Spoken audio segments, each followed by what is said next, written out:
My mind was so busy when I first got here. So many jumbled up thoughts and emotions. But being all alone with the luxury of time, I was able to spend the entire first 2 days doing absolutely nothing by the beach. I struggled at first, but eventually I had no choice but to give in, to surrender my anxious thoughts to something so much bigger and more powerful than all of us, the ocean, till my breath moved in sync with the inhale and exhale of the waves. Hello, my name's Grace and welcome to my little tiny corner of the internet.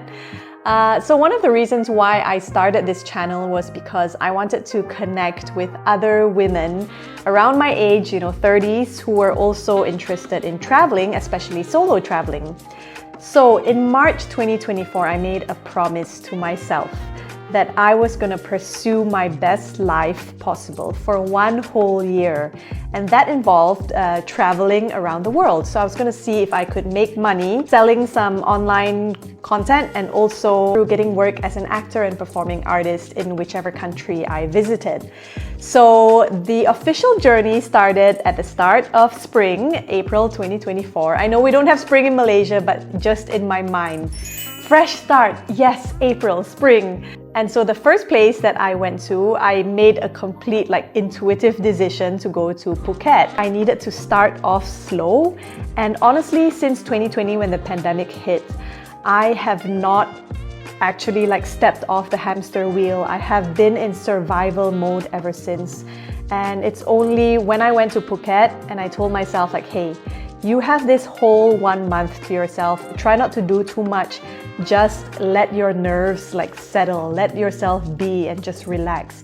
And I'm very happy that all the decisions I made, the place I wanted to book, the dates I decided to go, everything was very conducive for me to actually heal. And so here is what I learned about the 6 different parts that are needed in order to start a life or in order to feel safe when you're traveling to a new place. Patong Beach is the first thing that most people think of when talking about Phuket. But an hour's drive north of Phuket is a gorgeous, secluded village close to the airport where there's hardly any tourists called Mai Khao. The streets are quiet and peaceful, and there's often long stretches where there just aren't any cars at all. Whilst there are quite a few locals going about their daily life here, the main town center near my condo consisted of just one T junction of about 8 restaurants and cafes, some food stalls, and this fruit shop. This is where it's at Mai Khao village, with locals and tourists flocking here once the sun sets, all the way till, yes, 9 p.m. There are also a few massage places, a currency exchange, and a 7-Eleven. And right past 7-Eleven is a 5-minute walk along the road to the beach. The entire Mai Khao beach runs for 11 kilometers, but this spot here, which is also home to the Mai Khao Dream Villa, a 5-star resort, is in my opinion the best. Free of jellyfish, super soft sand, no airplanes, and untouched by crowds. The water can get a little strong in the morning, but if you're a confident swimmer, it's not an issue at all. I like that there are spots for lounging in the shade or basking in the sun, which means you can spend the entire day on the beach without worrying about a sunburn. The resort also does beach cleanups from time to time, making this isolated enclave the most idyllic and tranquil spot in all of Phuket.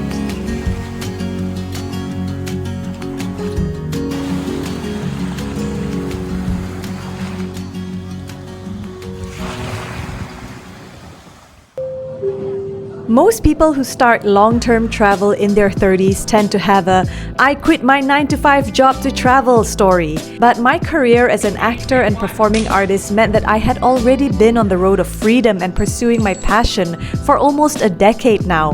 So taking a break from that and seeing where this digital nomad thing could take me was honestly rather confusing and terrifying. It all started when last July I was acting in a film as a traveler. After we wrapped, I did something I never thought I'd do, move into a co-living space in the heart of Kuala Lumpur, sharing a home with a whole apartment of strangers. I made a video on this if you want to check it out, the link is in my comments. After spending 1 year in the co-live space, meeting people from so many different countries, whilst also doing cool things like getting my contemporary dance certificate, leading a motion capture dance performance in the hottest art spot in the city, and busking at train stations, I felt like it was time to renew the vision for myself I had in 2020, but that was interrupted by the pandemic, which is becoming a full-time traveler, making money online by creating content, and working as an actor and artist in various countries around the world. So I sold off almost 70% of my belongings till I was down to 3 boxes and a couple of luggages, and decided to just YOLO it to Thailand as my first destination for ease of travel and affordability, but still with some luxury. I rented this room in a beach condo which cost me about 400 ringgit a week and was really comfortable and perfect for allowing me to firstly reset my system. Mornings start off with a swim and assisted pool pull-ups, as doing a pull-up is one of the things I want to accomplish for the year. And then I cycle out to get breakfast at a cafe, the only place in the village with air conditioning and fast internet. And then I'd spend the entire afternoon working by the beach or recording videos for my online vocal training course. And there were also 2 days where I rented a car and drove to a studio in Phuket town to record some voiceovers. But in between all of that, I gave myself permission to just exist, to let my brain wander, to play. And when night came, the reward was just sitting by the balcony and watching the sunset. Thailand has one of the most delicious cuisines in the world, but I also wanted to be able to cook for myself once in a while. So first thing I did was go to a supermarket in Phuket town to get a whole bunch of groceries. This would allow me to save quite a bit of money, considering that Phuket food prices are on the higher side even in Mai Khao. I was very proud of some of my home-cooked meals. Okay, this is my first attempt at cooking a meal.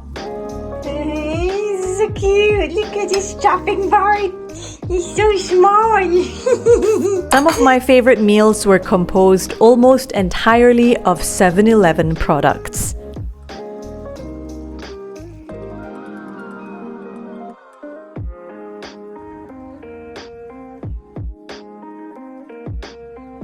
Sometimes I ate cheap from roadside stalls, but I also selected meals to splurge on, especially when I spent time with friends.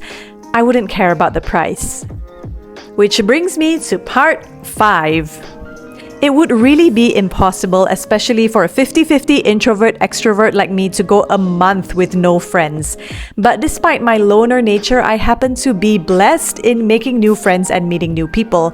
I met 2 fellow Russian content creators, and we had a really awesome road trip day going to Phuket town, meeting visual artists, going to watch a movie, and enjoying an evening of local music at the Artists Village in Rawai.